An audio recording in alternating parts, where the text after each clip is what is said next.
अस्सलाम वालेकुम के नावल्स पर आप सबको वेलकम। एक खूबसूरत नावल के साथ हाजिर हैं जिसका नाम है एक धुंध भरी शाम। नावल के राइटर हैं उम्मे मरियम। चलें नावल की जानिब बढ़ते हैं।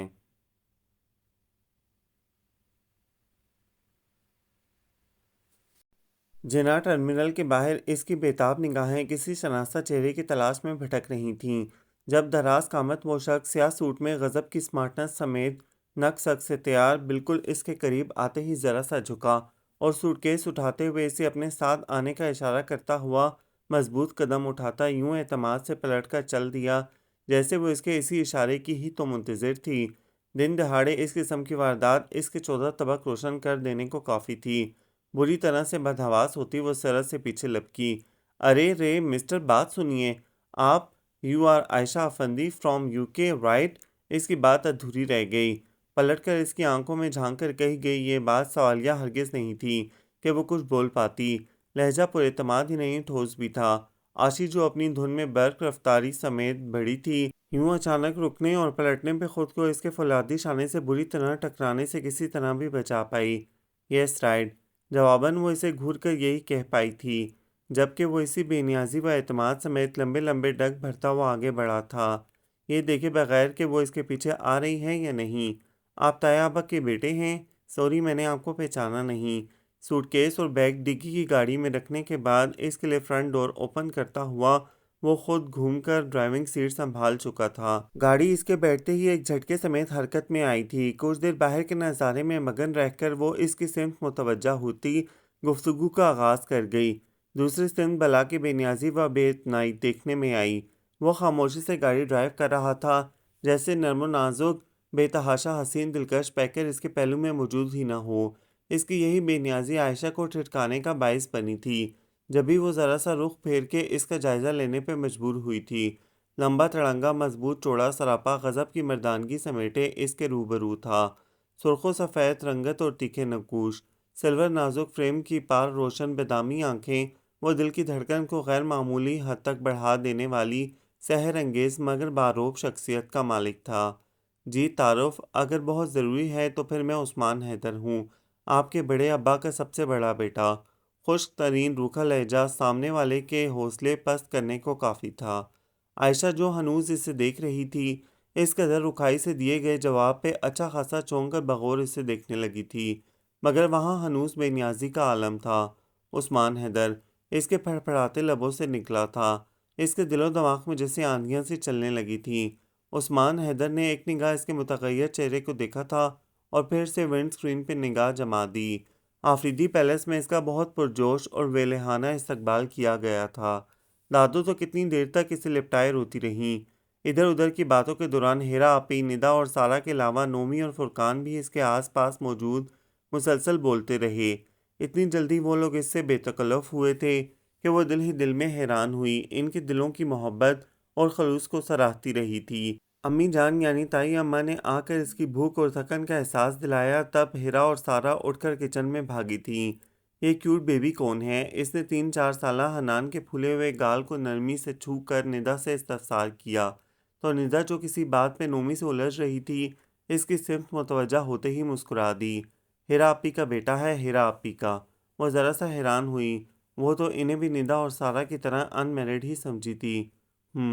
निदा हनान को गोद में लेकर प्यार करते हुए हंकारा भर के रह गई। क्या हिरा आपी रहने के लिए आई हैं? इनकी शादी कहाँ हुई? सॉरी यार, दूरी के बड़े मसले होते हैं। शर्मिंदगी के भरपूर एहसास समेत खजालत से कहती वो निदा के मुतगैर चेहरे पे ध्यान नहीं दे पाई थी। आप ही यहीं होती हैं, इनकी शादी इस्लामाबाद हुई थी मगर में कुछ ऐसा दर्द पोशीदा था जो छुपाई नहीं छुपा। आयशा कुछ चौंक कर बगौर इसे देखती गोया मामले की तह तक पहुंचने की कोशिश करने लगी। शादी के सिर्फ 1 साल बाद ही आप ही को तलाक हो गई थी, तब से ये हमारे साथ हैं। हनान के गिर्द बाजुओं का हसार बनाते ठोड़ी इसके सर पे टिकाए वो नजरें चुराए कह रही थी। इसका नम नम लहजा आयशा को गुमसुम कर गया। हिरा पी का रिजर्व सा अंदाज और भीगी भीगी वीरान आंखें इंतहाई सादा रूप आज खुद इन पे बहुत टूटने वाली अलमनाक दास्तान का गवाह था। आशी, चाय यहीं ले आओ या फिर नहीं आपी, मैं यहीं सबके साथ पीऊँगी। हिरा आपी की अचानक आमद पे वो हड़बड़ाते हुए सीधी हुई और फिल फुर उठ खड़ी हुई। एक मगरूर सा चेहरा इसे वहाँ से उठने पे उकसा रहा था। अपनी पल भर में बदलती इस कैफियत पे वो हैरान ज़रूर होती अगर जो इस पे गौर करती। इसकी डिस्टर्बेंस के ख़्याल से सारा और निदा ने अपना बेडरूम इसके लिए खाली कर दिया था। वो खुद हिरा आपी के रूम में शिफ्ट हो गई थी, जबकि हिरा आपी ने इसके तमाम ड्रेसेस सूटकेस से निकाल कर प्रेस करने के बाद सलीके समेत रात ही इसकी वार्डरोब में लटका दिए थे। जबकि निदा और सारा ने इसके इस्तेमाल की तमाम अशिया को वॉशरूम और ड्रेसिंग टेबल पे सेट कर दिया।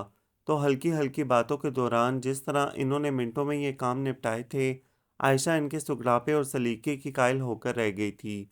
रात जगह अजनबी होने की बदौलत इसे बहुत देर से नींद आई। शायद यही वजह थी कि सुबह आंख खुली तो 9:45 हो रहे थे। हिरा आपी कुछ देर कबल ही इसे जगा कर गई थीं ताकि वो फ्रेश हो ले और ख़ुद इसके लिए नाश्ता बनाने चली गईं, जबकि वो अभी तक कसलमंदी समेत बिस्तर में दराज जमाइयाँ ले रही थी। सारा निदा, कहाँ हो भई? कब से बुला रहा हूँ। दरवाज़ा हल्के से नॉक करता हुआ वो पुकारता अपने ध्यान में अंदर आया था। आयशा जो रात और शाम महज इसे एक निगाह दिखने की चाह में सबके साथ चाय और खाना खाने गई थी, मगर मायूसी के सिवा कुछ हाथ नहीं आया था। अब इसे यूं गैर मुतवक्का तौर पर अपने रूबरू पाके यकलख्त उठकर बैठ गई। आप? जबकि वो इसे वहां देखकर झटका खाकर थमा था। पूरे कमरे में घूमकर इसकी मुतलाशी निगाह इसकी सिमत उठते ही खौफजदा अंदाज में फिलफुर झुक गई। ब्लैक नाइटी में बेतकल्लफाना अंदाज में दोनों हाथ उठाकर बालों को कैचर में जकड़ती वो अपनी बहका देने वाली खूबसूरती के बावजूद इसके चेहरे पर नागवारी की शिकनें फैला गई। अगले ही लम्हे वो लब भींच कर पलटा, तब वो बेसाख्ता पुकार गई। उस्मान के वजूद को खफीफ सा झटका लगा था। निदा और सारा यहाँ नहीं है, वो रात दूसरे बेडरूम में सोई थी। बहुत शुक्रिया इस इत्तला का। अगर मुझे पता होता वो लोग यहाँ नहीं तो मैं यहाँ आता भी नहीं। बहरहाल मैं माज़रत ख्वाह हूँ कि इट्स ऑल राइट उस्मान, आप मेरे फर्स्ट कज़न हैं। और फिर इसके अलावा उस्मान ने झटके से पलटकर इसे देखा था।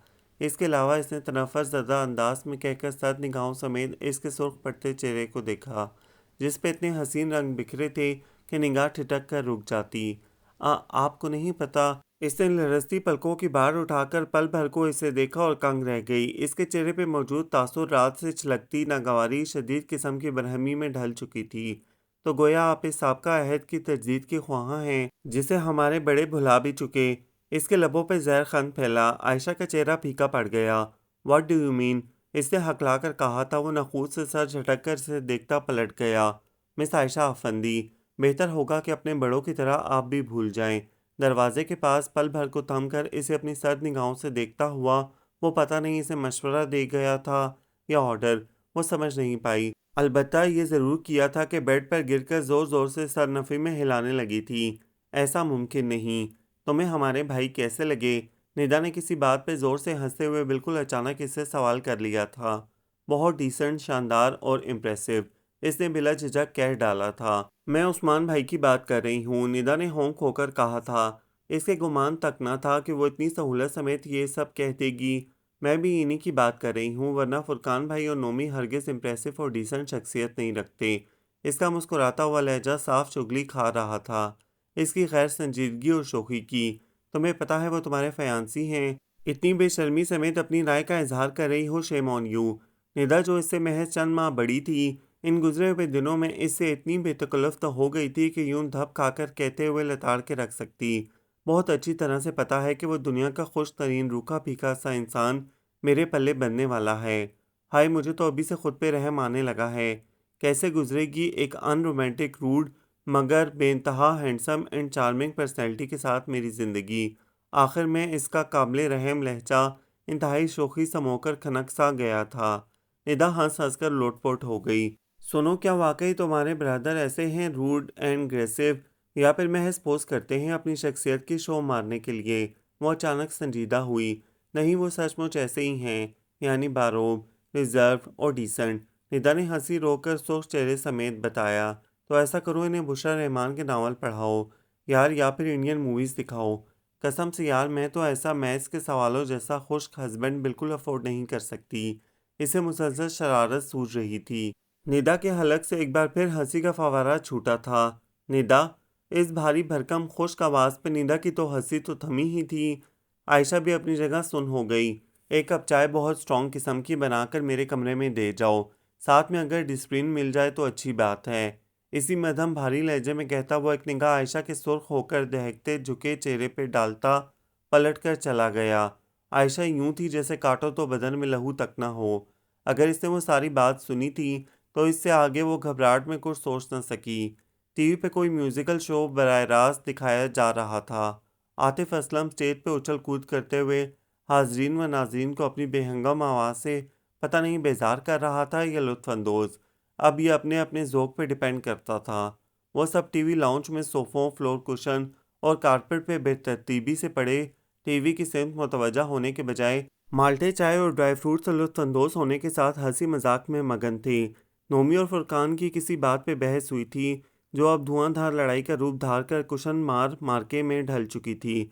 कुछ फासले पे ब्लैक हाफ पैंट जिसके पैंचों पे फ्रिल लगी थी और स्लीवलेस रेड टॉप में आयशा फ्लोर किचन पर बैठी जोशीले नारों समेत इन्हें मजीद भड़काने की कोशिश में मसरूफ़ थी। जब ऐश ग्रे पेंट कोट में उस्मान हैदर अपने चौंका देने वाले वजीर सरापे समेत हाथ में ब्रीफ केस लिए अंदर आया था। व्हाट नॉनसेंस, क्या हो रहा है ये? इसकी नागवारी छलकाती सर्द फंकारती आवाज़ पे ही वो सब जैसे इसकी आमद से बाखबर हुए थे और अगले ही पल अपना अपना मशगला तर्क करते जैसे शराफत के जामे में आ गए। हर वक्त बच्चों की तरह रिएक्ट करते हुए शर्म आनी चाहिए आपको। पढ़े लिखे बाशऊर होके भी मार धाड़ जेब देती हैं। कभी गौर किया? तल्ख तरीन निगाह इन झुके हुए सरों पे डालता ब्रीफ केस सोफे पे उछाल कर कड़े लहजे में कहता वो टाई की नॉट ढीली करता हुआ जैसे ही पलटा निगाह बिल्कुल साकित बैठी आयशा से उलझ गई। इसका हुलिया इसे लब बींच कर निगाह का जाविया बदलने पे मजबूर कर गया था। निदा मेरे लिए चाय मत बनाना। कमरे से निकलते हुए वो इसी वक्त अंदर आई। निदा से कहता लंबे लंबे डग भरता हुआ निकलता चला गया। आयशा घबरा कर खड़ी हो गई। उस्मान हैदर के चेहरे की नागवार निगाहों का कसीलापन इसे बहुत वाज़ेह अपनी नापसंदीदगी से आगाह कर गया था। जब शाम को वो चेंज करने के बाद बाहर आई तो निदा ने पहले ही मकाम पे इसे टोका था, आज ये ड्रेस चेंज कर लो। But why? वह हैरान हुए बिना नहीं रह पाई। इसलिए कि भाई को बिल्कुल पसंद नहीं, सो प्लीज़ आशी। मगर मेरे पास इसी किस्म के ड्रेसेस हैं, इसने बेचारगी समेत कहा था। तुम ऐसा करो मेरा कोई भी सूट पहन लो। मगर ओके भाई, अब डराओ तो मत। मैं तुम्हारे एंग्री ब्रदर के आने से पहले चेंज कर लूँगी। ऑफ कोर्स मुझे इन्हें खफा तो नहीं करना। इसने कुछ इस अंदाज में शर्मा कर कहा था कि निदा हंस पड़ी थी, जबकि वो शुगल मेले में खोकर वक्त पे ध्यान नहीं दे पाई। अभी तक तुमने चेंज नहीं किया था? निदा को तशवीश हुई। ओके इट्स ऑल राइट, अब कर लो जाके। इसके शर्मिंदगी व खजालत भरे अंदाज में सर झुकाने पे वो नरमी से कहती इसके शाने थपक कर बोली तो आयशा लब कुचलती हुई अपने कमरे की जानिब चली गई। जब वो यहाँ आ रही थी तब मम्मी ने इसे ख़ास ताकीद की थी कि वो इस किस्म के लिबास वहाँ लेकर ना जाए, तो इसे शदीद किस्म का इख्तलाफ हुआ था। मगर क्यों? जब मैं यहाँ ये कपड़े पहन सकती हूँ तो वहाँ क्यों नहीं? मैके और ससुराल में यही फ़र्क है। मैके में लड़की जो कुछ नहीं भी करती ससुराल जाके करना पड़ता है। मम्मी ने नरमी से गोया समझाया था। एक दो बार पहले भी गुफ्तगू के दौरान वो इसे बता चुकी थी कि जब इसकी पैदाइश हुई थी इसके ताया ने तभी इसे अपने सबसे बड़े बेटे उस्मान हैदर से इसे मंसूब कर दिया था कि दोनों की उम्रों में कमोबेश 11-12 सालों का फ़र्क था। इसके बावजूद जब इन्होंने अपने दोनों छोटे बेटों को छोड़कर उस्मान के लिए इसे मांगा तो पापा ने भी ये सवाल नहीं उठाया कि उम्रों का ये फ़र्क इनके दरमियान कोई मसला खड़ा करेगा, क्योंकि इसकी ज़िंदा व जावेद मिसाल इनकी अपनी ज़िंदगी थी। मम्मी इनसे पूरे 11 साल छोटी थीं। ताई अम्मा की ही छोटी बहन थीं और इनकी पापा से लव मैरिज हुई थी। दोनों की ज़िंदगी इतनी खूबसूरत थी तो फिर इनकी बेटी अपने से 12 साल बड़े शौहर के साथ क्यों खुश नहीं रह सकती? आपको पता है मामा, बचपन के ये रिश्ते नाते फजूल बात है, फिर भी आपने मुझे इस बेहुदा रस्म की भेंट चढ़ाया। खुद सोचें, जिस शख्स को मैंने देखा तक नहीं इसके साथ ज़िंदगी कैसे गुजार सकती हूँ। वो नए दौर की लड़की थी, अपनी पसंद और मर्जी को अवलियत देने वाली। इस बात से आगाह होते हुए मुँह ज़ोर घोड़ी की तरह बुदकी थी। उस्मान हैदर बहुत नाइस लड़का है, जानती हूँ बहुत अच्छी तरह से इसे। कुछ भी कहने से कबल इससे एक बार मिल लो, मुझे भरपूर भरोसा है कि तुम्हारा जवाब इस बात में होगा। अच्छा, वो तंज़न हंसी थी। अगर आपका भरोसा कायम न रह सका, वो अपने से 12 साल बड़ा आदमी मुझे पसंद ना आया तो? इसने तमस्खर से पूछा था। तब की तब देखी जाएगी। मम्मी ने गोया बात ख़त्म करना चाहिए, मगर वो इस बात को यूं ख़त्म नहीं कर सकती थी कोई हतमी रंग दिए बगैर। जबी जरा पे उतरते हुए बोली थी, तब मैं इससे शादी नहीं करूँगी। मम्मी ये सुन लें, ज़िंदगी मेरी है और इस पे सबसे ज़्यादा हक भी मेरा है। मैं इसे इस किस्म की रस्म रिवाज की भीड़ नहीं चढ़ा सकती। इसका लहजा तनफ़्फ़र ज़दा और बेलचक था।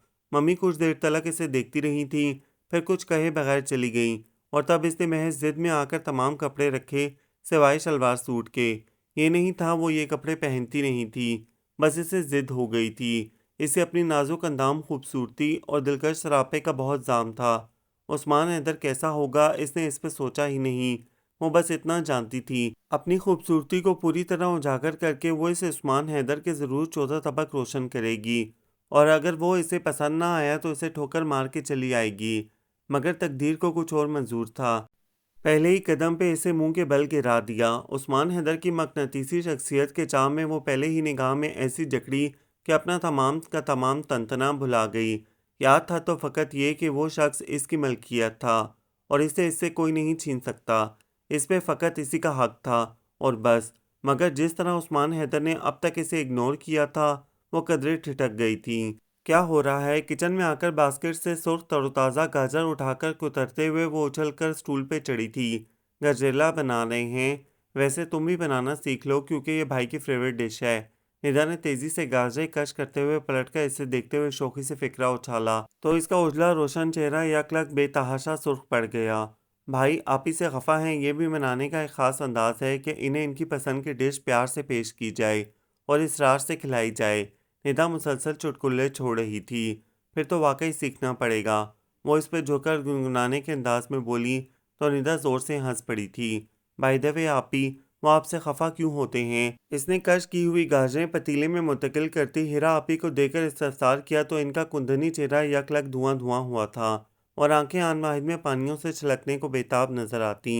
वो मुतहैयर इन्हें देखती रह गई, जबकि वो लब कुचलती सब कुछ छोड़ छाड़ सरस से किचन से निकल गई। आयशा शजदर सी बैठी रह गई। इन्हें क्या हुआ, कोई प्रॉब्लम है? निदा वो मामले की नज़ाकत को देखते हुए किसी तौर भी इस्तफसार किए बगैर ना रह पाई। एक्चुअली आप ही के लिए एक प्रपोज़ल है। बहुत अच्छे लोग हैं। लड़का तो भाई का क्लास फेलो रह चुका है। पोस्ट भी अच्छी है। आप ही को कहीं इत्तफाकन देख लिया तो प्रपोज़ल भिजवा डाला। यहाँ से तमाम हकीकत जान लेने के बाद भी वो बखुशी आप ही को अपनाने पे आमादा हैं। मगर आप ही कहती हैं वो मज़ीद रिस्क नहीं ले सकती।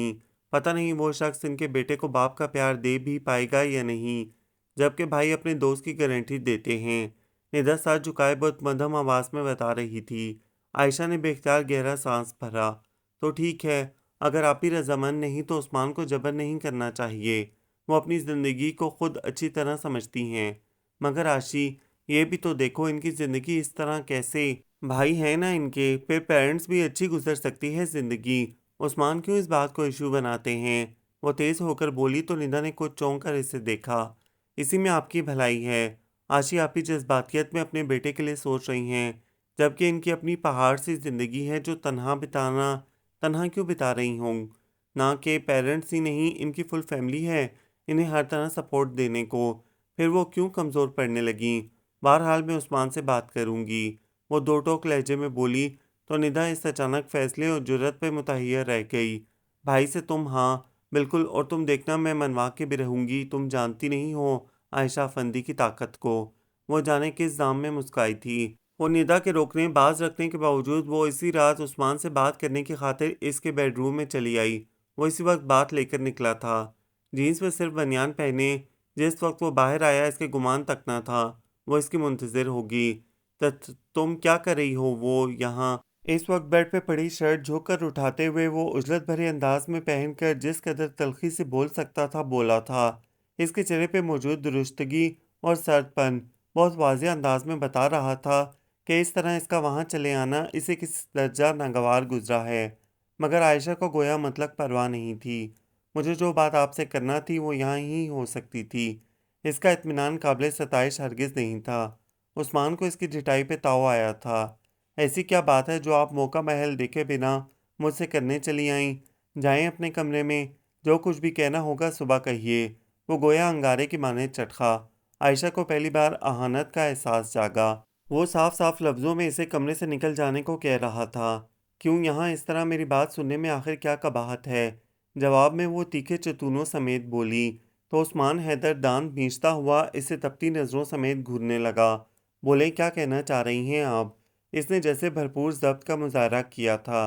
हीरा आपी शादी नहीं करना चाहती, तो यकीनन इनका पहला तल्ख तजुर्बा इन्हें ऐसा करने से रोक रहा है। फिर आप क्यों इन्हें फ़ोर्स कर रहे हैं? वो छूटते ही बोली थी, यूँ जैसे ये खौफ हो कि वो अपनी ही बात से मुकर जाएगा। Miss Ayesha Afandi, I think this is my family matter, so please आप इसमें इंटरफेयर ना हो तो बेहतर है, क्योंकि हम किसी भी बाहर वाले की मुदाखलत अपने मामलात में बर्दाश्त नहीं कर सकते। इट्स क्लियर, अब जाएं यहाँ से। एक-एक लफ्ज़ चबा कर कहता, वो इस पे इसकी औकात इतने अच्छे अंदाज में वाज़ह कर गया था कि आयशा अफंदी फीके पड़ते चेहरे समेत तेज़ी से पलटकर भागती हुई कमरे से निकल गई। अपने कमरे में आने के बाद वो इस तज़लील पे बहुत देर तक आंसू बहाती रही थी। पिछले 6 दिनों से वो दादी के साथ छोटे चचा के यहाँ थी। अभी कल सुबह ही फुरकान इस इत्तला के साथ हीरा आपी की मंगनी हो रही है, इन्हें लेने आया था। दादो तो चली गई, मगर वो नहीं गई थी। उस्मान हैदर का इंसल्टिंग रवैया याद करके इसका सामना करने का हौसला इसमें नहीं था। वो किसी तौर अब इस शख्स के सामने जाना नहीं चाहती थी। जब भी फुरकान और दादो को साफ इनकार कर दिया। फुरकान दादो समेत मायूस लौटा था। अभी कुछ देर कबल ही ताया अब्बा ने फ़ोन पे इससे चचा की फैमिली के साथ आने की ताकीद की थी कि मंगनी की रस्म आज रात को ही अदा होना थी। मगर इसका फिर भी कोई इरादा नहीं था, बल्कि इसने तो चचा की शहवार, जो अपने दिसंबर टेस्ट की तैयारी के सिलसिले में घर पे रुक रही थी, के साथ ठहरने का प्रोग्राम बना लिया था। चाचा चची के जाने के बाद वो शहवार को चाय बनाने का कहती किचन में चली आई। चाय कपों में उड़ेलते हुए इसने कॉल बेल की आवाज़ सुनी थी। ट्रे समेत बाहर आई तो शहवार उस्मान हैदर के साथ किसी बात पे मुस्कुराती हुई बिल्कुल अचानक सामने आ गई। सफ़ेद खद्दर के शलवार सूट पे मैरून स्वेटर पहने वो इतना शानदार नजर आ रहा था कि आयशा की निगाह पल भर को इसके शानदार सरापे में उलझ कर रह गई। उस्मान भाई तुम्हें लेने आए हैं आशी, शहवार मुस्कुराकर बोली थी। ऑफ कोर्स तुम इस घर की होने वाली बड़ी बहू हो, तुम्हारे बगैर ये तकरीब कैसे हो सकती है? शहवार ने शौकी से हंसकर कहा। आयशा ने भरपूर संजीदगी समेत निगाह का जाविया बदला, तो महज एक पल को इसकी निगाह उस्मान हैदर की निगाह से चार हुई थी। ये तसादुम बहुत दिल धड़का देने वाला था कि वो इसी सिमत मुतवज्जा था। वो होंठ कुचलकर नजरें चुरा गई। मैं गाड़ी में मौजूद हूँ, जल्दी आइए, भरपूर संजीदा चेहरे समेत कहता वो पलटा तो शहवार भुखलाकर इसे पुकारने लगी। प्लीज़ भाईजान चंद मिनट तो रुकें, चाय तो पिएं। नो थैंक्स गुड़िया, चाय फिर कभी सही, इस वक्त बाबा हमारे मुंतज़िर हैं। शाइस्तगी से माजरत करता हुआ वो मजबूत कदमों समेत बाहर निकला तो शहवार गला खंगाल कर इसे देखने लगी। वो जो बेख्याली में इसके मजबूत चौड़े शानों को देखने लगी थी, खज्जल सी होकर इसे चाय का कप थमा दिया। पता है हमारे कॉलेज की अक्सर ब्यूटी क्वीन किस्म की लड़कियां उस्मान भाई की वजीब पर्सनैलिटी पे फिदा हैं, तो मैं क्या करूं? वो तड़क कर कहती कमरे की जाने बढ़ गई। अरे रे, ये क्या भाई बाहर इंतजार कर रहे हैं मोहतरमा, सुना नहीं आपने? शहवार भुखलाकर कहती इसके रास्ते में हाइल हुई थी। मुझे नहीं जाना, इंतजार कर रहे हैं तो आई डोंट केयर, वो तड़क कर बोली थी। शहवार को अच्छा खासा चौंका गई। खफा हो उस्मान भाई से? इसकी गहरी निगाहें इसे अंदर तक खोज लेने पे कमर बस्ता थीं। आयशा ने जवाब नहीं दिया। जाओ ना, इसने बाकायदा बाहर की सिमत धकेला। अपने घर से निकाल रही हो, माइंड कर लूँ तो? वो धमकाने के अंदाज में बोली थी। कर लो, मैं परवाह नहीं करती कि इस वक्त मुझे सिर्फ अपने बेइंतहा चार्मिंग से भाई का सबसे ज़्यादा ख्याल है, जो नीचे गाड़ी में आपका वेट कर रहे हैं। वो हंसते हुए यूं ही इसे धक्का देकर बोली तो आयशा इसका हाथ झटकती भरपूर खफगी समेत कमरे से निकली थी। सीढ़ियाँ उतरकर बैरूनी हिस्से में आते ही वो बुरी तरह से चौंकी थी। अच्छी खासी तेज़ बारिश थी, जो हवा की शिद्दत के बावजूद बहुत तेज़ी से बरस रही थी। भागते कदमों समेत पोर्टिको में आते ही गाड़ी की हेडलाइट से इसकी आंखें चंदिया कर रह गईं। इसकी गाड़ी में बैठते ही इंजन जोर से गुर्राया था। गाड़ी तेज़ी से हरकत में आते ही फराटे भरने लगी। इसने शिकायती निगाह अपने हमसफ़र पर डाली थी, जो इस गज़ब ढाते मौसम में भी इसकी कुर्बत में इस दर्जा बेनियाज नज़र आ रहा था। पता नहीं कैसे मनाया होगा हिरा को मैंने। यकीनन जबरन यही सोच रही हैं आप। वो इसकी तन निगाहें खुद पे जमी पाकर आसानियत से बोला तो आयशा अपनी जगह उछल कर रह गई। मुझे क्या, ये आप लोगों का खालिस्तन ज़ाती मामला है और मुझे इसमें दिलचस्पी लेने का कोई हक नहीं है। बेअतनाई व रुखाई से कहते भी इसका गला जाने क्यों रुंध गया था। और हाँ, ये तो मैं भूल ही गया था। गर्दन मोड़कर इसे देखता हुआ वह जज करने वाली मुस्कुराहट समेत बोला तो आयशा दांत पीस कर रुख फेर गई। इसका जी चाह रहा था अपना सर पीट ले। ये दिल भी ना इसे अपने यूं गलत मौके पे पकड़े जाने पे ताव आने लगा। Oh shit! गाड़ी एक झटके समेत रुकी। तब वो इसे सिरे से नज़रअंदाज किए बहुत ध्यान से तेज़ी से चलते विंड स्क्रीन पे वाइपर्स देख रही थी। कदरें चौंकी। उस्मान हैदर झुंझलाहट ज़दा अंदाज में गाड़ी स्टार्ट करने की कोशिश में मसरूफ था। इसने बेअदनाई समेत निगाह का जाविया बदल डाला। विंडस्क्रीन पे गिरती फैलती बूंदें और इस पे हर सू बिखरा अंधेरा। मान आसमान पे एक चमकती रोशनी से दरारें सी पड़ी और अगले ही लम्हे बादल बहुत ज़ोर से गरजे थे। इसका दिल दहल कर रह गया। उस्मान हैदर मौसम की शिद्दत से बेनियाज अब गाड़ी से निकलकर बोनट उठाए झुका, यकीनन खराबी दूर करने की कोशिश में मसरूफ था। इसका दिल बेतहाशा घबराने लगा। ये मौसम, ये तन्हाई इसके अंदर खौफ भर रही थी। बिना सोचे समझे वो गाड़ी से निकलकर उस्मान के करीब जा खड़ी हुई। दोसराहट का एहसास जागा तो खौफ का ये एहसास कदरे ज़ाइल हुआ था। खुद पे नरमी से बरसती बूंदों ने इसके एहसास को खुशगवारियत बख्शी। मनपसंद शख्स की कुर्बत में यूं बारिश में भीगने का एहसास इतना सहर अंगेज, इस कदर खूबसूरत था कि वह सब कुछ भुलाकर इसी एक एहसास में गुम हो गई। और इसका यह एहसास बादलों की खौफनाक गड़गड़ाहट और बिजली के दिल दहला देने वाले कड़ाके पे टूटी थी। वो कुछ इस बुरी तरह से बदहवास होकर सरसीमा हुई थी कि नज़दीक खड़े उस्मान हैदर के ही वजूद में पनाह ले बैठी। ये सब कुछ इतना अचानक हुआ था कि अपनी जगह उस्मान चंद सानियों को बिल्कुल हक तक रह गया। वो तो सिरे से इसके बाहर आ जाने से बेखबर था। कजा इसका यूं यकबारगी खुद से लिपट जाना। इसके हवास से झंझना उठे थे। ये क्या बदतमीजी है, होश में रहो अपने। किस अहमक ने गाड़ी से निकलने का मशवरा दिया था तुम्हें? इसके डरे सहमे मुखड़े से नर्मो नाजुक खुशबूदार सरापे को नहायत दुरुस्तगी के साथ जोर से दूर झटकते हुए वो सख्त मुश्तैल नजर आया था। आयशा, जो खौफ के हसार में इस गैर शऊरी तौर पर सरजद हो जाने वाली हरकत पे अभी ध्यान भी न दे पाई थी, इस कदर शदीद रद्द अमल पे बिल्कुल हवास बाख्ता होकर इस जोरदार झटके से संभले बिना लड़खड़ा कर किसी बेजान चीज़ की तरह गिरने जा रही थी कि इसके बाजू के सहारे संभली थी। गोया हवासों में लौटते ही तड़प कर इसके हिसार से निकली। आप क्या समझते हैं कि मैं जानबूझकर बात अधूरी छोड़कर वो फंगारती हुई निगाह इस पे डालकर सिरत से भीगते गाल बेरहमी से रगड़ने लगी। इतनी गिरी पड़ी नहीं हूँ मिस्टर उस्मान। क्या समझकर आपने इस किस्म का सलूक किया मेरे साथ? वो रूहानसी होकर इस पे चढ़ दौड़ी थी। शदीद किस्म की अहानत इसके चेहरे को बना रही थी। कुछ नहीं, इस बात पे जान हल्कान करने के बजाय मोहतरमा आप गाड़ी में बैठे, हमें घर भी चलना है। वह इसकी बात कता करता हुआ इसके लाल भभूका हुए चेहरे पे सरसरी निगाह डालकर रसानिया से बोला तो आयशा को जैसे आग लगी थी। भरभर जलते हुए बोली थी, ये भूल है आपकी। मैं इस वक्त तक कहीं नहीं जाऊंगी जब तक आप मुझे मेरी बात का जवाब, किसी फजूल बात का कोई जवाब मेरे पास नहीं है, समझी? आप बैठे गाड़ी में। इसकी बात कथा करता इसका हाथ पकड़कर एक ही झटके में फ्रंट सीट पे इसे पटकने के बाद वो खुद अंदर आकर बैठते ही गाड़ी स्टार्ट कर चुका था। आयशा भीगती पलकों को झपकती हुई अपने हाथ की पुष्ट पे इसके पुरहिद्दत हाथ के लम्स को घूर रही थी, जो पूरी शिद्दतों से अपना एहसास बख्शता हुआ इसके अंदर तिश्नगी और नारसाई के अजीब एहसास को जन्म दे रहा था। इसने हिरा आपी से ये नहीं पूछा था वो यूं अचानक इस शादी पे क्यों कर आमादा हुई। इसकी दिलचस्पी हर मामले में ना होने के बराबर रह गई थी। उस्मान हैदर को देखने के बाद पहला एहसास जो था वो पसंदीदगी का था, जो यकीनन इसकी ज़ाहिरी शख्सियत के साथ इसके दिलो दिमाग में पैदा हुआ था। मगर अब इसे लगा था जैसे अगर सिर्फ उस्मान हैदर इसकी ज़िंदगी में ना रहा तो कुछ भी नहीं रहेगा। गोया इसके लिए हर खुशी की ज़मानत तो उस्मान हैदर की ज़ात होकर रह गई थी। अपनी ये हार भी इसे अजीज तर होती अगर जो सामने वाले का रवैया इस कदर दिल शकन, अहानत अमेज़ और रूखा ना होता। इसके नज़दीक तो आयशा अफंदी की हैसियत कुछ भी नहीं थी। वो जानता था कि वही इसकी होने वाली शरीक ज़िंदगी है। इसके बावजूद वो इसकी ज़ात से बेनियाज था, तो वजह जाहिर थी, इससे दिलचस्पी नहीं थी। ये भी हो सकता था वो किसी और में इन्वॉल्व हो। ये सोच ही इसके दिल को अथाह गहराइयों में उतार गई। फिर इसने बहुत गहराई समेत इसका जायज़ा लिया था। इसका ख्याल था वो महज पोस्ट करता है, बन रहा है। वो वाकई इससे लाताल्लुक था, बेनियाज था। ये जान लेने के बाद वो इस कदर डिसहार्ट हुई कि इसे शदीद किस्म का बुखार हो गया। सारा घर इस पे उलट पड़ा, मगर एक वही था जिसे एक बार मुरवतन भी इसके आदत का ख्याल नहीं आया। तभी तो वो खड़े खड़े इसका अहवाल पूछने नहीं आया था। फ़ोन पे मम्मी ने अपने आने की इतला दी तो इसने ये सोचकर सर झटक दिया कि हिरा आपी की शादी में शरीक होने के इरादे से आ रही होंगी।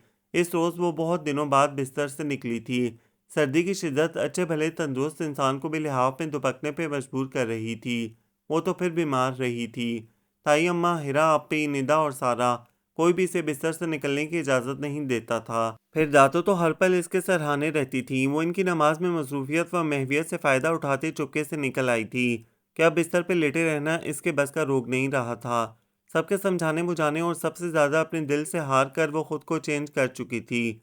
जीन्स शर्ट और स्कर्ट ब्लाउज की जगह शलवार सूट और दुपट्टों ने ले ली थी। ये अलग बात कि दुपट्टा ओढ़ने की बिल्कुल आदत नहीं थी, जब भी हाथ में साथ लिए फिरती। इस वक्त भी बेड से उतरने से कबल इसने दुपट्टा उठा लिया था, जो साथ साथ घिसट रहा था। उस्मान, अब तुम भी शादी कर लो, आयशा तो है ही यहीं, फिर खाला भी आ रही हैं। मेरा ख्याल है कि ओफो, ये बात तुमसे मुझ तक क्यों आ गई? Leave this please. वो अपनी धुन में हॉल कमरे की जानिब आई थी, मगर अंदर से आती आवाज़ इसे वहीं ठिठका गई। अपना नाम, और वो भी इसी अंदाज में। इसके अंदर सनसनाहट और तजस्सुस का एहसास उभार गया था। तुम जानते हो ना कि किस शर्त पे मनवाया है तुमने मुझे? अब इस काम को मजीद लेट नहीं होना चाहिए। कल ही अम्मी कह रही थी कि मैं तुमसे बात करूं। हेरा आपी के तनबीही लहजा बहुत कुछ जता रहा था, तो मैंने इनकार कब किया है? मगर प्लीज़ अभी नहीं हीरा, कुछ वक्त दो मुझे। वो जैसे आजिज़ होकर बोला था। नो, बिल्कुल नहीं।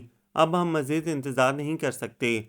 आयशा हम सबको कितनी पसंद है तुम जानते हो, और अम्मी चाहती हैं जल्द तुम्हारी शादी हो। फिर तुम क्यों इनकार कर रहे हो? ये भी जानते हो कि मैं सिर्फ इसीलिए मानी हूँ कि तुम अब मज़ीद इनकार नहीं करोगे, वरना मैं भी इनकार कर सकती हूँ। इनका लहजा धमकी अमेज था। उस्मान जवाबन हंस पड़ा। कम ऑन हीरा, क्या बच्चों वाली बातें कर रही हो? तुम अब कुछ नहीं कर सकती, शादी की डेट तक फिक्स हो चुकी है। और जहाँ तक मोहतरमा की बात है, प्लीज़ पसंद वो आप लोगों को है, मुझे क्यों कुर्बानी का बकरा बनाया जा रहा है? पता नहीं अम्मी पापा को क्या सूझी कि एक फजूल लड़की है मुझसे बांध दिया। हरकतें देखी हैं मोहतरमा की, बिल्कुल अहमकाना। वो तनफ़्फ़ुर से कह रहे थे।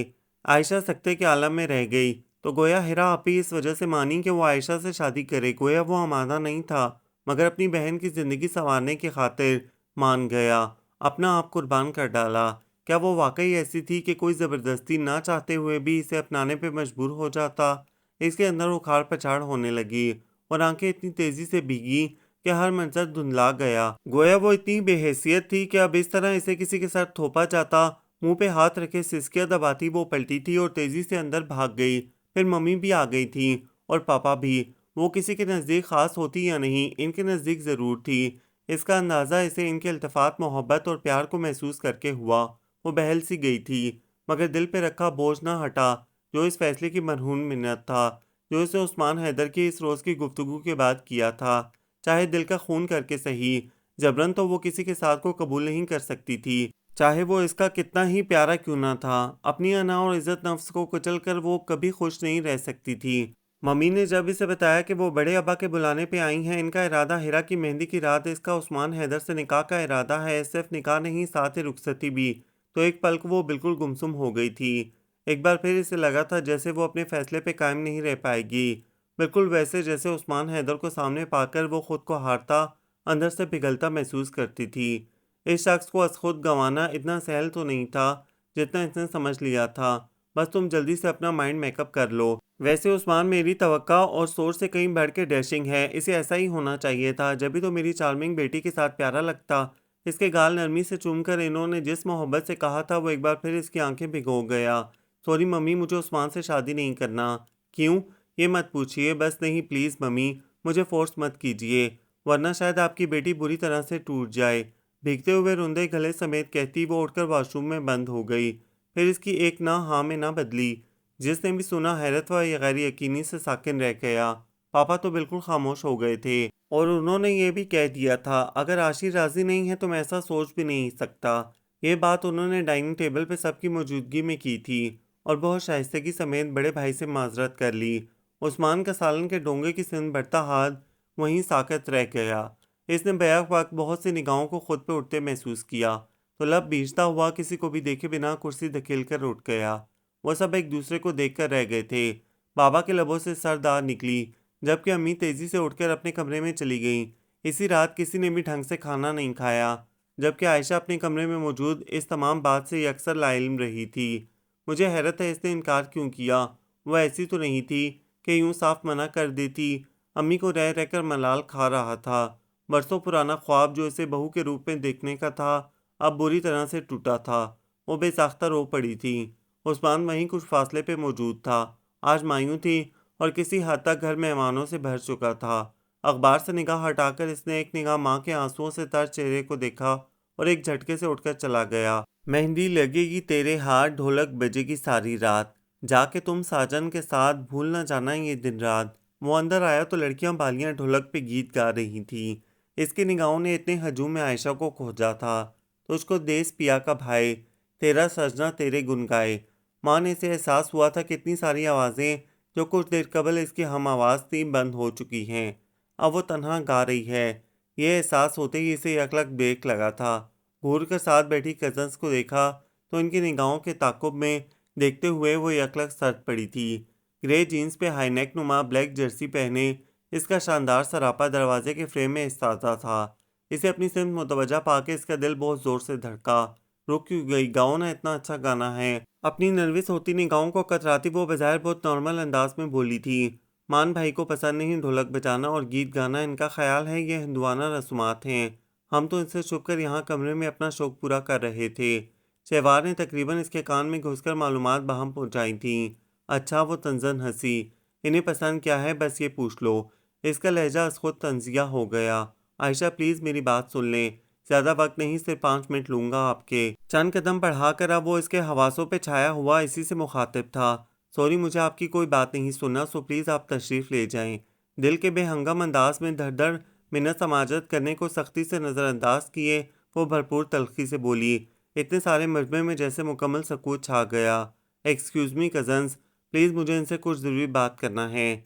इसके बरहमी छलकाते सोच चेहरे से निगाह हटाकर वो अब अपनी कज़न से मुखातिब हुआ था, जो मायनी खेज निगाहों समेत इसे देखती एक एक करके निकल गई। तब आयशा को इसके साथ तन्हा रह जाने का ख्याल सनसना के रह गया था। खा नहीं जाऊंगा मोहतरमा आपको, सो प्लीज़ मेरी बात सुन लें। इसकी राह में किसी चट्टान के माने जमते हुए वो बहुत ठहरे हुए लहजे में बोला था। आयशा ने खौफ से अंदाज में इसे देखा था। बैठो। काउच की सिमत इशारा करता हुआ नरूठेपन से कहता इसके सामने टिक गया। मिस आयशा अफंदी, क्या सुन रहा हूँ मैं कि तुम मुझसे शादी नहीं करना चाहती? But why? तुम जानती हो कि तो मेरी मांग हो ठीकरे की मांग, और हमारे यहाँ ठीकरे की मांग को छोड़ने वाला बेगैरत कहलाता है।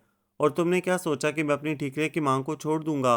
No never. हमारी शादी होगी और इसी तारीख पे होगी इंशाल्लाह, जिसका हमारे बुजुर्गों ने सोचा है। सो ये ख्याल अपने दिल से निकाल दो कि मैं तुम्हारे फजूल इनकार से तुम्हें छोड़ दूंगा। दरअसल अभी तुम्हारी तालीम मुकम्मल नहीं हुई थी। शादी से फ़िलहाल इनकार की वजह यही थी, जिसे तुमने अपने अंदाज में लिया। मगर अब तुम्हारी गलतफहमी दूर हो गई हो तो ख़ुद को इस खूबसूरत हादसे के लिए तैयार करो कि जो लड़की मेरी खातिर ख़ुद को चेंज कर सकती है वो हरगिज़ हरगिज़ छोड़ी नहीं जा सकती। इसके होंठ चेहरे के गिर्द झूलती लिड को पकड़कर हल्के से खींचता हुआ वो उठकर चला भी गया। आयशा हवास बाख्ता सी बैठी इसके अल्फाज पे गौर करती रह गई कि वो क्या कह गया था। मेहंदी की रात प्रोग्राम के मुताबिक इसका निकाह उस्मान हैदर से हो गया था। पहले इनकी मेहंदी की रस्म करना चाही गई थी, जिसे उस्मान ने सख्ती से मना कर दिया। मगर क्यों? आयशा के नाजुक एहसासात व जज्बात बुरी तरह मजरूह हुए। बताया तो था कि भाई ऐसी रस्मों को पसंद नहीं करते, और वो खामोश की खामोश रह गई। वो बहुत मजहबी हैं, फजूल के गुनाहों से बचने की सही करते हैं, जिनके बगैर गुजारा हो सके। वो काम ना भी किया जाए तो कोई फ़र्क नहीं पड़ता। क्या सिर्फ वही पक्के मुसलमान हैं, बाकी सब नाम के? इसे गुस्सा आया था। सिर्फ नाम की ही तो मुसलमानियत रह गई है हम में। आयशा, हम सिर्फ अपनी खुशी देखते हैं, हमें खुदा की रज़ा और मज़हब की हसासियत का कहाँ एहसास बाकी रहा है। तुम खुद सोचो, ऐसा नहीं है? मज़हब हमें एक हसार एक मखसूस हद में रहने का हुक्म देता है, जबकि हम अल्लाह की हदूद को तोड़ते हुए मुकम्मल तौर पे खुद में मगन हैं। हमें आक़िबत का खौफ नहीं, हमें जहन्नुम का ख्याल तक नहीं, हमें सिर्फ दीनवी ज़िंदगी का ख्याल है। निदा, जो खुद भी खासी मजहबी थी, भाई के हक़ में बढ़ चढ़ कर बोलती रही, मगर वो लब भींचे हुए थी। अपने इस ख़ास मौके को इस तरह से बेरंग कर देने का जो सवाल इसके अंदर उठा था, वो किसी तौर नहीं दब पाया। उस्मान हैदर का वो धौंस भरा लहजा, जिसमें जाने मोहब्बत की रमक कहीं थी भी या नहीं, इसे लम्हों में अपने फैसले से हटने पर मजबूर कर गई थी। वजह इसके अंदर की कमज़ोरी थी। जैसे भी था, बहरहाल वो इस शख्स को खोना नहीं चाहती थी। निकाह के बाद वो इसके पास आने के बजाय अपने दोस्तों के साथ कहीं निकल गया। वो इसका इंतज़ार ही करती रह गई। रात के 2 बजे के बाद इसे जाकर पता चल सका कि उस्मान ने रुखसती से मना कर दिया है। इसके अंदर अजीब सा सन्नाटा फैल गया। इस अनोखी मंतक पे इसके अंदर जवार भाटे उठने लगे थे। जलती आंखों में इस इंसल्टिंग रवैये पे इतनी शिद्दतों से आंखों में बरसात उतरी थी कि जिसे सबकी निगाहों से बचाने की गर्ज से अपना भारी अरूसी लिबास संभालती उठकर अपने कमरे की जानिब भाग आई। इसने नहीं सोचा वहां मौजूद लातादाद नफूस ने इसके मुतालिक यूं उठाने पे क्या सोचा। इसे तो बस अपनी हेतक का एहसास बुरी तरह से रुला रहा था। राहदारी का मोड़ मुड़ते हुए वो किसी के आनी सीने से बुरी तरह से टकराई तो नम पलकें उठाकर ऊपर देखा। ब्लैक डिनर सूट में अपनी गजब की मर्दाना वजाहतों समेत वो इसके सामने था। अरे आप कहाँ भागी जा रही हैं? वैसे अपना कमरा इधर है। इसने हाथ से ऊपर इशारा किया। आयशा को इसके लबों पे मुस्कुराहट का शायबा सा महसूस हुआ था और आंखों में एक अनोखी जोत जलती हुई, मगर ये महज इससे अपनी निगाह का धोखा महसूस हुआ। रास्ते से हटे, जाने दे मुझे। वो जैसे तड़की थी सुलग कर बोली। कहाँ चली, मैं ले चलूं? वो इसकी नाजुक कमर के गिर्द बाजू हमायल करने के इरादे से आगे बढ़ा तो आयशा बुदक कर पीछे हुई थी। रास्ते से हटोगे या फिर मैं? रास्ते में नहीं हूँ, तुम जा सकती हो, वो इत्मीनान से कहता इसे सुलगा के रख गया। वो वाकई साइड पे खड़ा था।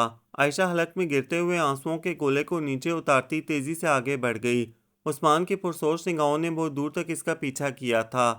हिरा आपी की बारात के दिन वो बहुत बेदिली से तैयार हुई थी। अगर वो रुखसती से इनकार ना करता तो ये इसका वलीमे के दिन होता। बेमायगी का एहसास इसके रगों पे में आतिशी सियाल के माने दौड़ता रहा था।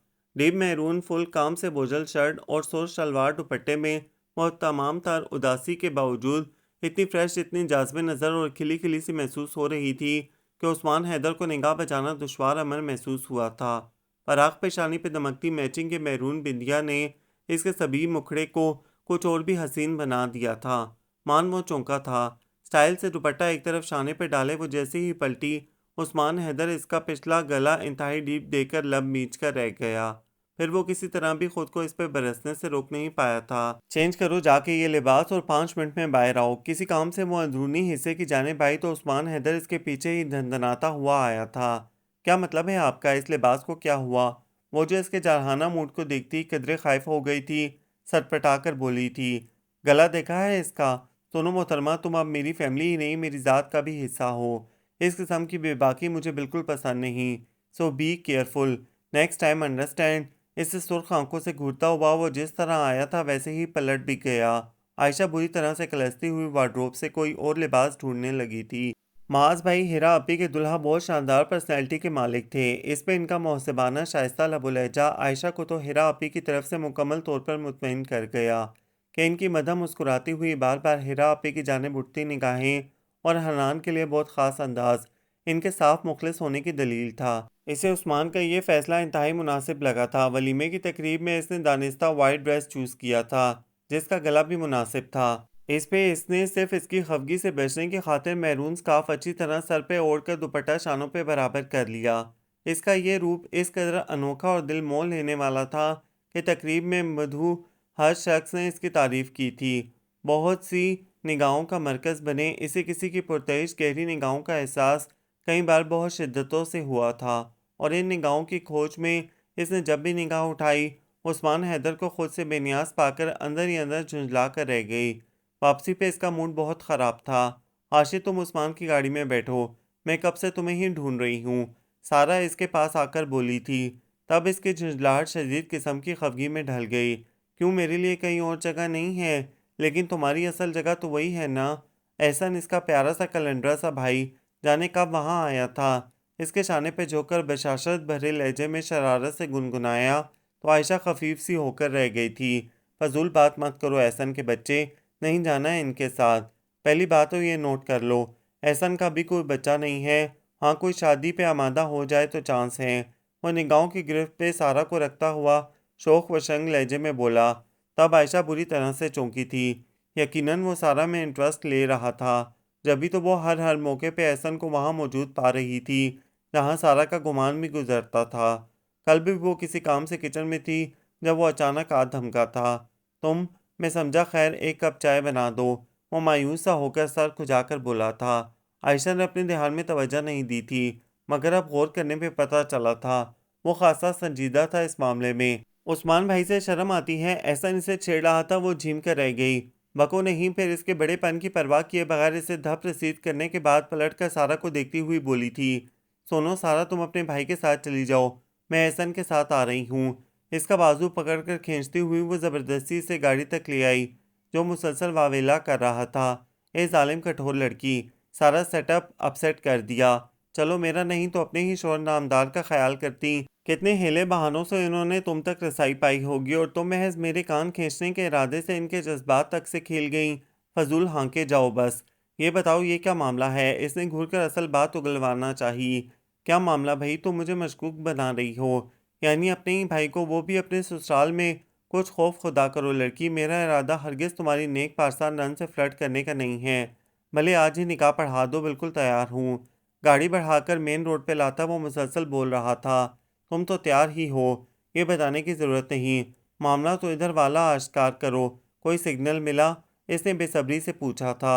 जवाबन एहसन सर दाब भर के रह गया। अपनी ऐसी किस्मत कहाँ मोहतरमा, बहुत मगरूर हैं, बिल्कुल अपने भाई की तरह। हमारी बहन की किस्मत ही फूट गई मगरूर लोगों से दिल लगाकर। आयशा का चेहरा मुतगैर हो गया तो गोया उस्मान की इस बेअतनाई को सिर्फ वही नहीं किसी और ने भी महसूस किया था। एहसन इसके बाद भी बहुत कुछ कहता रहा मगर वो बिल्कुल गुमसुम हो गई थी। आओ ना, रुक क्यों गई? फुरकान कैमरा हाथ में लिए हेरा अपनी मास भाई के साथ पूरी फैमिली की तस्वीर बना रहा था। जब इसने अंदर झांका, आज मकलावा था, कुछ देर में हेरा आपी जाने वाली थी कि मास भाई के पेरेंट्स अपनी फैमिली समेत इन्हें लेने आए थे। वो मुरवतन मुस्कुराती हुई आगे बढ़ आई थी। मैं चाय का पूछने आई थी, तुम्हें चाय बनाना आती है? ऐसा ने हैरत की ज्यादती से आंखें फैलाईं। मुझे खाना भी बनाना आता है, तुम बेफिक्र रहो। इसने मुंह चढ़ाया था। वो सीधा कहो, उस्मान भाई को मुतासर करने की खातिर पापड़ बेले जा रहे हैं। उस्मान की मौजूदगी में कही गई ये बात इसे सटपटा के रख गई। अब कहाँ भाग रही हो? एक तस्वीर हो जाए उस्मान भाई के साथ। वो पीछे से हाँक लगाता रह गया। आयशा ने किचन में आकर दम लिया था। सारा वहीं थी। इसे यूं बदहवास आते देखा तो पलट कर बोली थी, क्या हो गया भाई? क्या मान भाई पीछे लगे हैं?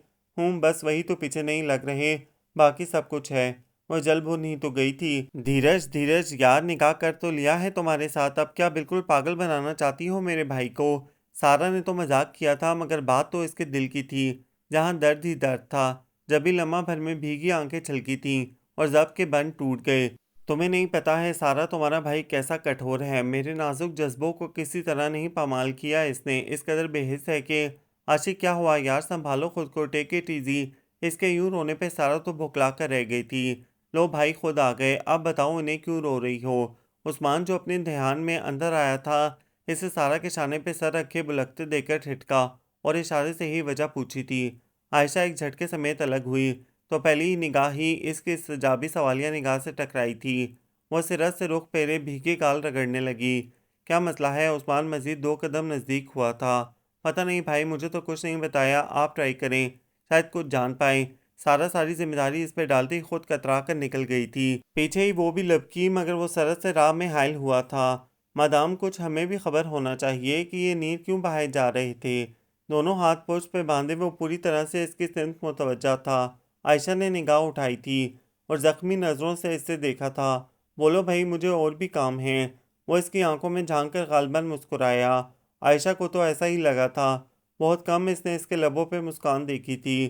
तो करे काम, जाके मुझसे क्या कहते हैं? वो भीगी आवाज़ में तड़क कर कहती तेज़ी से किचन से निकल गई। उस्मान वहीं खड़ा रह गया था। निकाह की तस्वीरें आ गई थी। इसने एक बार नहीं बार बार देखी और गुमसुम सी हो गई।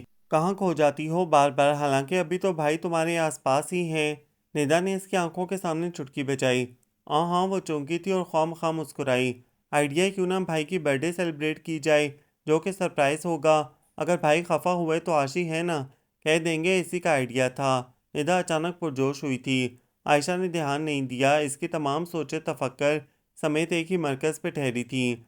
हर तस्वीर में उस्मान की संजीदा व सपाट सूरत इसके हर खदशे की गवाह बनी बैठी थी। तो गोया महज अपनी बहन का घर बसाने की खातिर इसने इसे अपनी ज़िंदगी में शामिल कर लिया था। रुखसती डिले करके वो बहुत अच्छी तरह से इसे जता चुका था कि इसकी ज़िंदगी में कहीं भी इसकी ज़रूरत नहीं।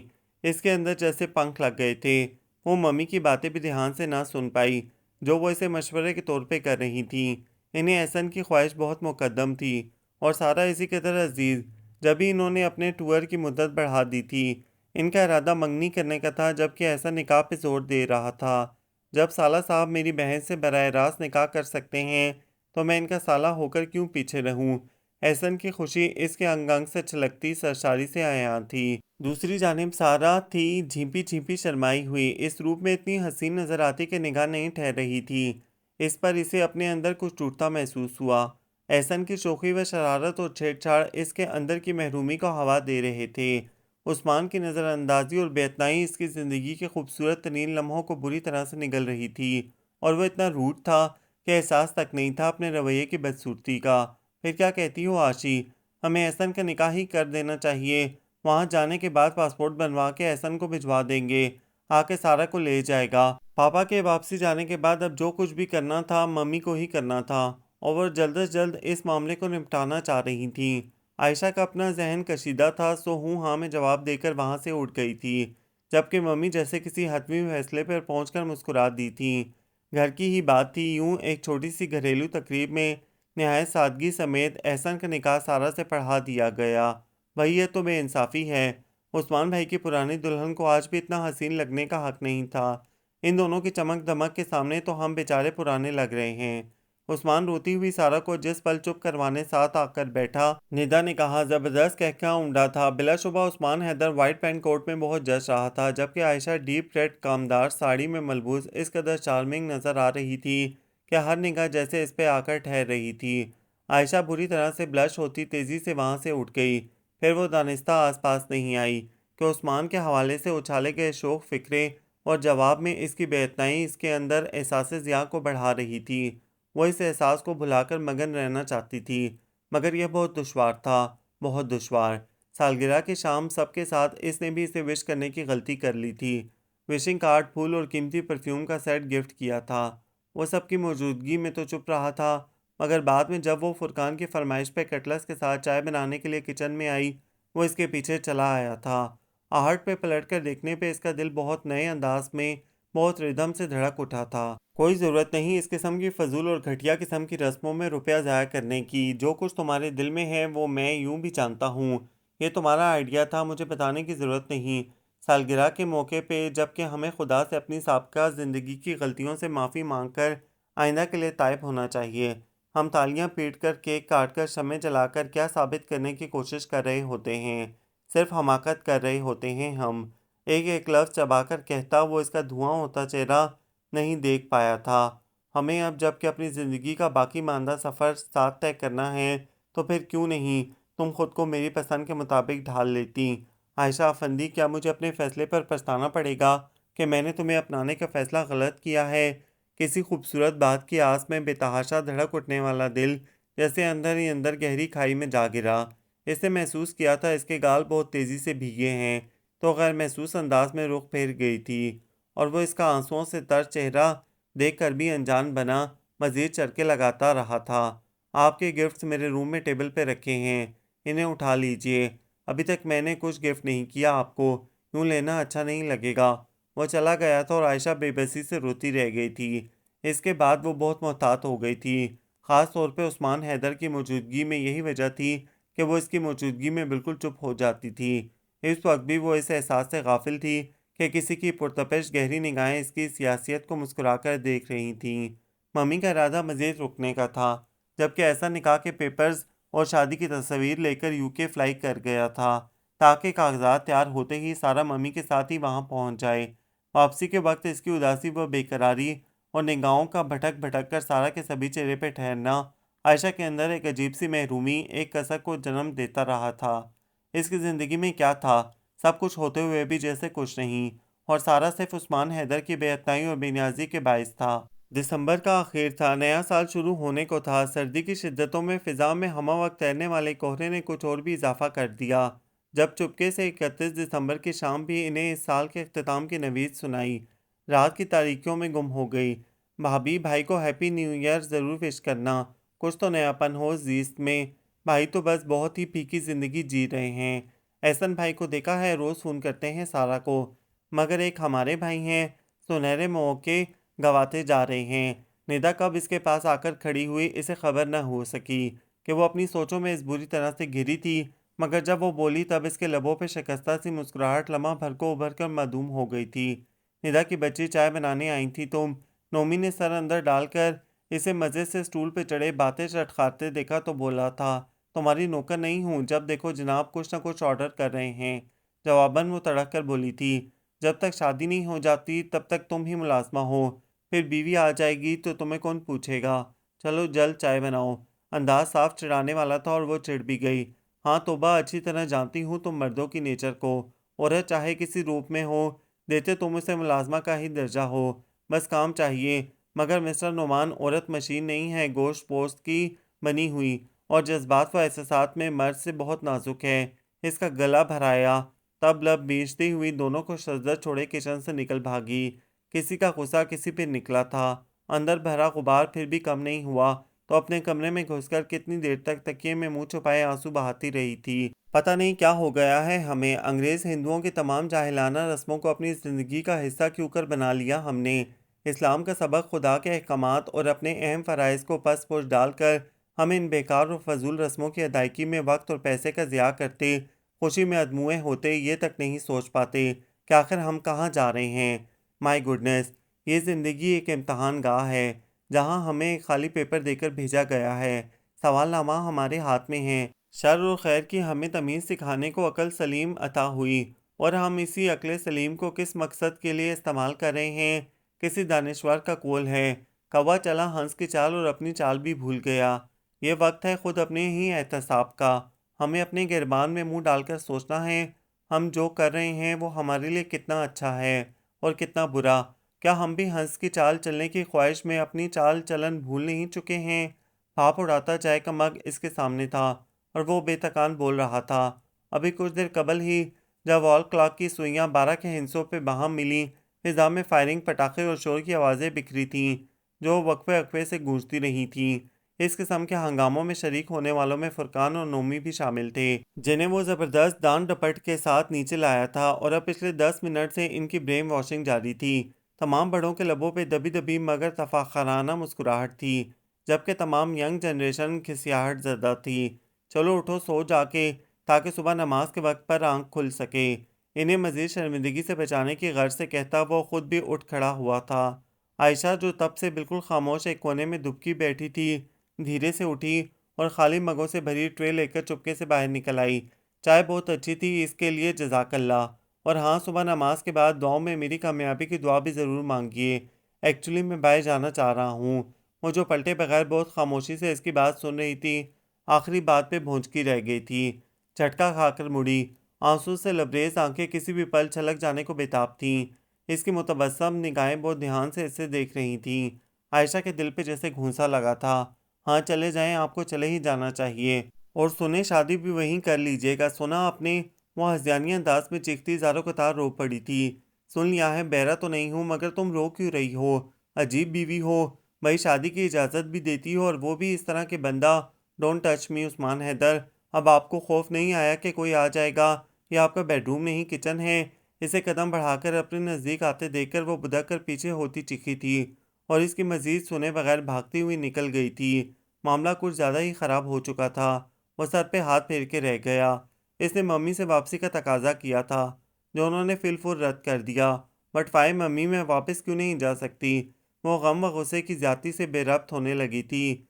जनवरी का पूरा महीना ज़ाया हो चुका था, मगर एहसन ने इधर से पासपोर्ट मिलने की नवीद नहीं सुनाई और मम्मी इस इंतज़ार में थी, मगर वो उकता गई थी। इंतज़ार से, हर शय से, यहाँ तक कि खुद अपनी ज़ात से भी।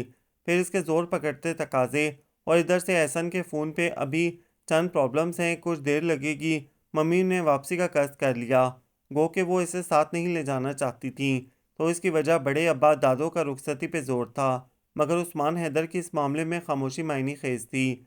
तब मम्मी ने अपना फैसला सुना दिया था। अभी नहीं, 1 साल बाद का प्रोग्राम रख लेते हैं। बड़ी अम्मी दिल महसूस कर रह गई कि कुछ कह भी नहीं सकती थी। जब इनका बेटा ही कुछ एक्शन नहीं लेना चाहता था तो फिलहाल खामोशी ही भली थी। इन लोगों की टिकटें ओके हो चुकी थीं। उस्मान हैदर ने ही इनकी वापसी के लिए टिकट कंफर्म करवाए थे। आयशा की तमाम शौकियां शरारतें जाने कहाँ खो गई थीं। इसे एक ना टूटने वाली चुप लग चुकी थी। 3 दिन बाद की फ़्लाइट थी जब वो मम्मी के साथ छोटे चचा के घर चली आई कि चचा कब से अपने यहाँ आकर रहने का मम्मी से इसरार कर चुके थे। मम्मी के साथ जब वो भी तैयार हुई तो सारा ने लब बेच लिए थे। भाई से भाग रही हो आशी। इससे गले मिलते हुए इसने जितनी आहिस्तगी से कहा था, वो इतनी ही ज़ोर से हंस पड़ी।